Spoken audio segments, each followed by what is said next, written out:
Alright, so this is going to be the technical breakdown about the new information that we have about Pokemon Let's Go Pikachu and Pokemon Let's Go Eevee, and this stuff is pretty awesome. But first I kind of want to talk about the circumstances of how this ended up happening. That it appears we should have gotten a new Pokemon trailer with the Nintendo Direct on September 6th. That was delayed because of an earthquake, but then Pokenchi still went live with the information, so it was a bit more crude and hard to figure out what was going on. From Pokenchi, we got to see that HMs?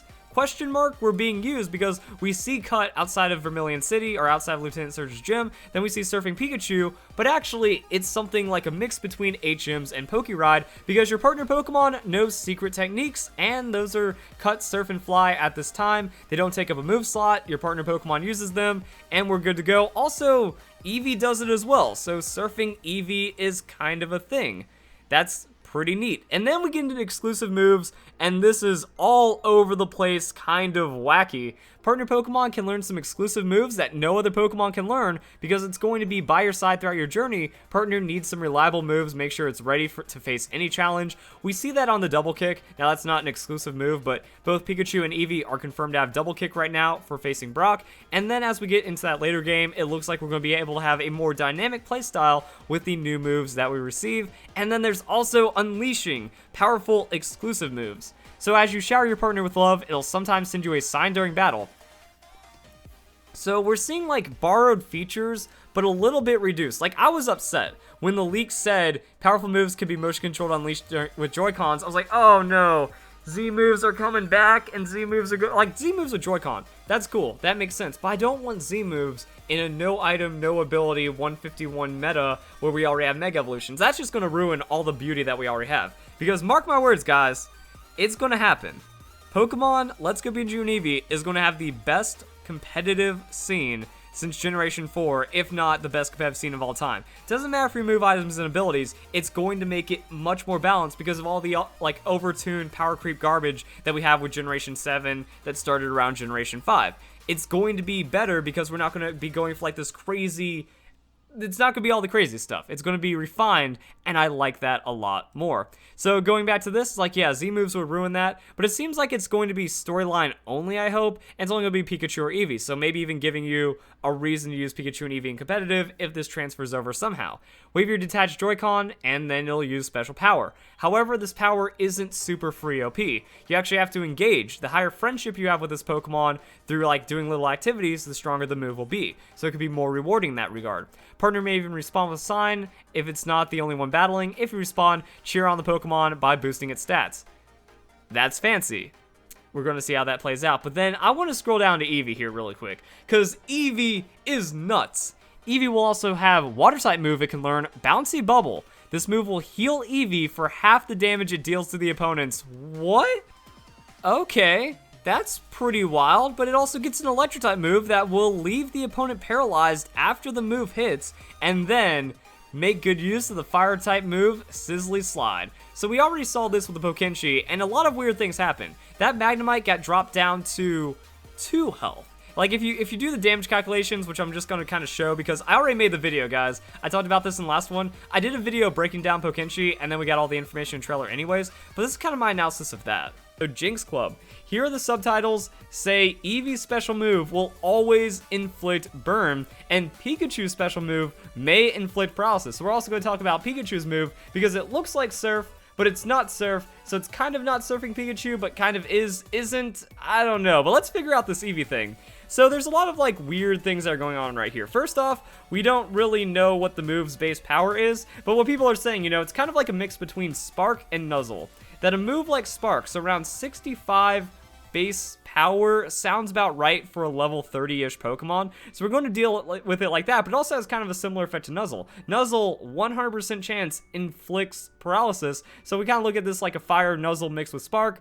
65 base power, 100% chance burn, Sounds about right. So let's recreate the battle. The opponent had a level 27 Magnemite, and we had a level 30 Eevee. And the way that these demos go, you know, it's kind of shown that the stats of the Pokemon have 0 IVs. And yeah, like even though it's a fire type move, just because it's a super effective move doesn't mean it's going to be a one-hit KO, especially when Magnemite kind of has a high amount of defense, even though it has very low hit points. And also it's story mode, you know, we're not going to have an adamant nature, max IV Pokemon, fully Eevee invested, trying to use the most optimal move. Yeah, a super effective hit isn't a guaranteed KO during the story, so that's why it doesn't even look like Sturdy activated. But now we have a lot of other things to go for, because we finally have Eevee, our storyline Eevee, using a move, and that can help us figure out the base stats. So we've already seen that Pikachu receives really silly buffs. Like, it's looking to have like a 125 on its speed or something. So is Eevee going to be more offensive focused? Like, what happens if we give it 100? Well, 100 is a little too much, because then it's a 100% chance KO,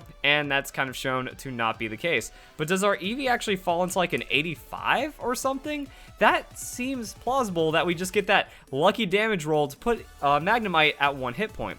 And here's where another weird thing comes into play. As we can see, Magnemite only has 50 hit points, but the way these damage calculations work at these lower levels, it's kind of going to be even number increments. So we have this chance to roll that, and then that's going to drop Magnemite down to 2 out of 50 hit points. Actually looks a lot better. So we can even see that going off of the gameplay, it looks like Magnemite didn't even survive at 1 hit points to where Sturdy could have activated. It survived at 2 hit points, because there's just enough red bar to kind of make it makes sense, you know, since we are kind of scaling into higher levels, 50 hit points would make it discernible. Now, if it was something like a level 10 or a level 15 Magnemite, most likely that would look like a 1 hit points, but I think we're kind of in the range to where, yeah, the damage calculations back that up. Eevee either has like an 80, actually no, 80 attack would pretty much be really unlikely, so it's an 85 or 90-ish, and the 90 does kind of put it in the average damage rolls, not factoring in any kind of EVs or IVs or shenanigans. Like, if there was EVs coming into play, then that means EVs base stats are going to be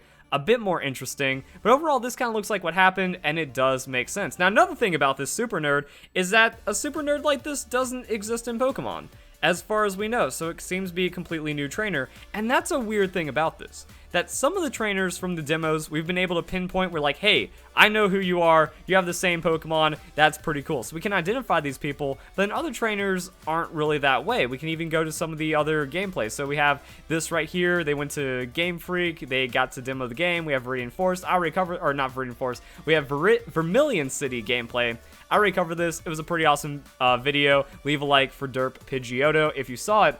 And then we have this, you know, this level 26 Gambler doesn't exist anywhere. And then later on during the demo, we actually see an engineer that actually exists. So level 18 jumping all the way up to level 26. So it looks like there's like one boss guy that you just kind of can encounter, and he has really strong Pokemon, and maybe that's kind of a goal or something to reach. I don't know, but this super nerd seems to be in a similar position, because they either have a lot of Pokemon at mixed levels. Like, it seems like this guy would be more appropriate with the Magnemite right here, but then everything else, like, no, just random 27 Magnemite. Okay then. So yeah, some people were looking at that like, whoa, was that Sturdy? Nah, it wasn't. Nah, there's still nothing about abilities, but this move will always leave the opponent with a burned status condition.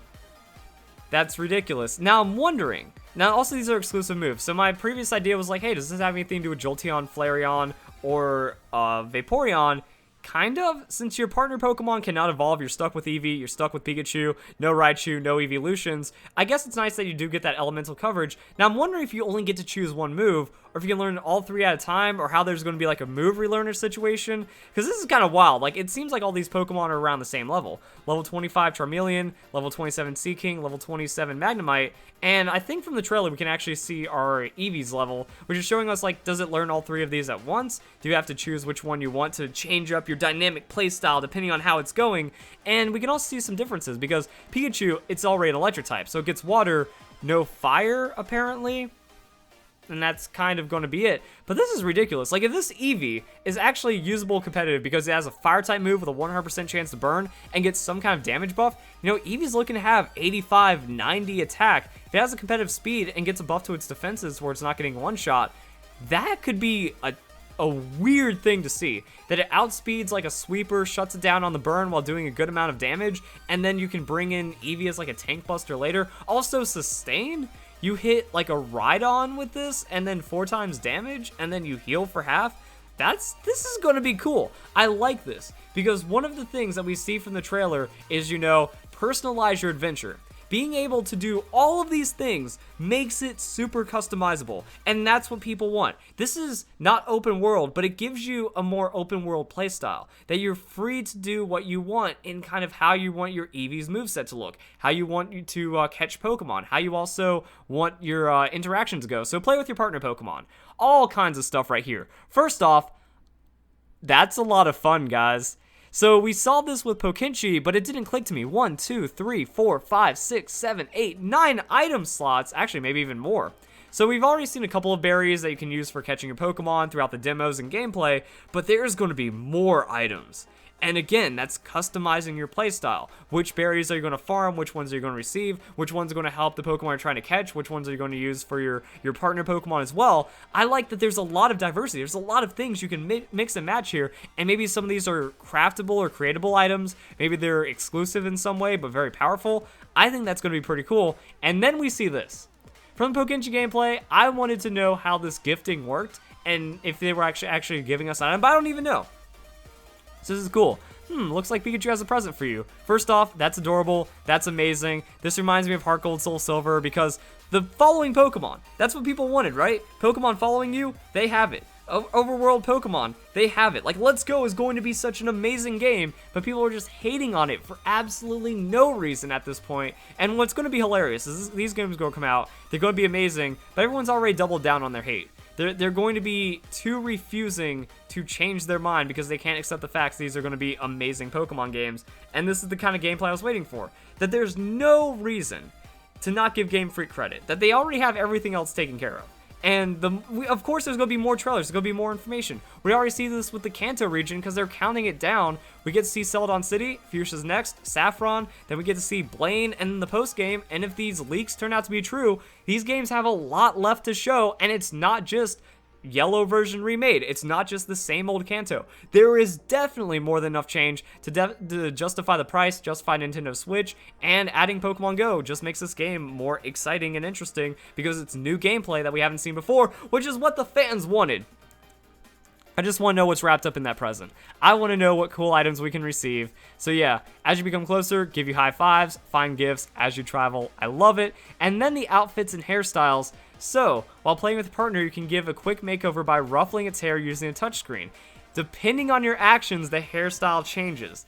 So if you do like a swirl, I guess, swirling action is going to swirl its hair, a floofing action is going to do that to Pikachu's hair, and we get to see that through the Japanese gameplay. So 3-minute Japanese trailer, effectively what we saw with the English, but I mean, look at that. Actually, I'm wondering how that works. That didn't like show the animation I was expecting, but maybe it is like the motion that you give is going to change the hairstyle. That's adorable. I want good things to happen. I want to receive all kinds of cool items and stuff, and that's what I love about this. Every action you take in the game is rewarded. You catch a ton of Pokemon, you turn them into candy, boom, competitive, EV training, right there.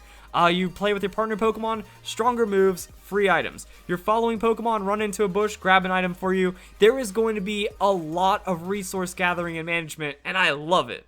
Now this is where things start to get a little intense, because of course the Electric move is going to one-shot the Misty. That's no surprise. We get anime, plot armor, privilege power right here, but then Eevee, this is just going to be a stab move. Not super effective. A Raichu that's a higher level than us, and it's a one-shot. So I'm guessing that could be max friendship. It's not free, not a Z move, not making the game easier. You kind of have to earn this stuff, which is pretty nice. So this is where we see it activating Jigglypuff versus Clefable. Stat boost! Yay! So that could happen, and you don't get it all the time. It's sometimes this happens. So that's going to be the Pikachu using its Splishy Splash. Eevee just kind of hitting those super effective moves. Not incredibly high base power. So that's not a one-shot. But actually, that's something that we just talked about with the Magnemite breakdown. That just because it's a super effective non-stab move doesn't mean it's going to be a KO. And, like, yeah, that's just kind of what we're seeing right here. So Charmeleon takes a hit, and then Magnemite, we don't see anything activate. 100% chance of burn. Silliness. Silliness ensues, guys. And then we get to see the Celadon City. Hey, Team Rocket takeover. That's happening. Get to see all the buildings. Get to see all the cool stuff. I wonder what the new game's going to be. It's an arcade. Does that mean we get away with gambling? Look at the inside. Look at the roof. Oh, Celadon City. People say we've been to Kanto like a million times already, and that's going to be a dumb game because of it. Are you sure about that? Like, look at the detail. Look at the love. Look at the sign of the department store. Like, look at the floors and how it breaks down. I like this. This feels alive and vivid and like you're on a Pokemon adventure. Problem with the recent Pokemon games, they're Pokemon games. Pokemon isn't about the game. It's about the adventure. I didn't feel like I was playing my Pokemon experience. I didn't feel like I was living my Pokemon adventure in Black and White, in X and Y, in Pokemon Sun and Moon. But this feels like I'm going to be living my adventure. I am exploring the Pokemon world. That this is still Switch graphic capability, upgrading and showing all the really cool things going on. It's great. Also, they didn't nerf Pervy Dude. That makes me excited. They can take away my game corner, but as long as that old creep is checking out the young ladies, Pokemon is still whole. It's also wholesome. Kind of. Circa's level 34 and Pikachu's level 35. This is going to be the intense breakdown. Actually, I forgot to look up Erica's level. How does this compare? Alright, Erica is strong, guys, because this is weird. Yellow version had a higher level Pokemon, but not fully evolved. So I think they were technically weaker, and they had only level 32s. But with this, we have a 6 level higher Vileplume. Guessing Victreebel, Tangela are going to be a lot higher as well. So Erica is just stronger. And I mean, it is kind of free though, depending on where, like your Eevee. Eevee is probably going to be around level 30, so Fire type move is going to wreck. But then that's going to put you at potential disadvantages later. You're not going to have the Water type move for Brock, or not Brock, Blaine maybe. So I'm wondering how that's going to play out. And then Pikachu's going to have Splishy Splash. So if Pikachu doesn't get a Fire type move, which I'm guessing it won't, or else we would have seen it right here. Still going to need a diverse team. Catch a Growlithe on Route, was it 6? Because that was the new Pokemon. You know, Growlithe is new to Route 6, so you catch that, and then you can use that for Erica. So diverse team management is still going to be pretty good. But what I like about this game is, again, choose your playstyle. Do you YOLO 100% camp the Eevee and then carry the game with Eevee and Pikachu because the game seems to be built like that? Or do you just build up the rest of your team and then use that to face these stronger trainers and challenges? I like it. Also, I thought Vileplume was level 35, not 34. So it's 5 levels higher instead of 6. Whatever. Pikachu's still looking around level 35. That Vileplume still hurts, guys. It's not a free win because of all the buffs and all the craziness going on. So yeah, these games are looking great. Erica's doing a thing. We have damage calculations. We have a lot of deep things to go into. Really, the only question mark here is like what's allowed in the game corner. Voltorb Flip is super scammy if you like use an app for that. I didn't for Heart Gold Soul Silver because I just hated it too much. Like I don't like Voltorb Flip so much that I won't even use like an app to get the most optimal flip patterns because I just want to gamble, guys. I don't know what's going to happen here with Pokken Tournament, but we'll see where that goes. And then cashing in prizes and all that other cool stuff, we get to see how the game corner changes and the points, and there's the Team Rocket guy hiding the button, and then I want to know how those lottery Pokemon are going to work. It's all good, fun, cool stuff. The more I see about these games, the more I love it because it's Kanto but better. I just played the Virtual Console Red and Blue version when it came out last year, and I loved it because Red and Blue are great games. And then we're just making that better, so there's absolutely no reason to hate these games unless you just want to be ignorant, unless you're choosing just to block out anything good and go, the names are dumb. Splishy Splash, let's go. These are just the worst things ever, and it's Pokemon Go 2. Even though it's literally a main series game with like, you know, 10% Pokemon Go inspiration. One feature change, and everyone hates the games despite everything else being an upgrade. That is absolutely amazing. There's EVs, there's IVs, there's going to be this stuff if that comes true, and all this is just amazingness plus fan service plus deep care put into the game. Like, you just can't hate it at these points. And it's been this way for months. But the more information that comes out, the better it gets. That's kind of it. So if you guys enjoy the video, hope you all have a nice day. This is going to be amazing. If you like, if you agree, share if you need your friends to get converted at this point. What's going to happen is these games are going to launch. Everything I said is going to come true. And then they're going to make a choice. They're either going to double down on their own idiocy and just be like, no, I said it was bad, and then refuse to accept the facts, or they're just going to convert, but then they're not going to acknowledge it. They're not going to be like, oh, Verlisify was right about competitive battling. Oh, Verlisify was right about these games being some of the best Pokemon games ever. They're just going to shut up, they're going to enjoy their games, and then they're not going to be happy about it, which, that's just Pokemon right now. I miss when everyone enjoyed Pokemon, and this is a game for everyone enjoying Pokemon. So if you guys enjoy the video, hope you all have a nice day. Thank you very much for watching.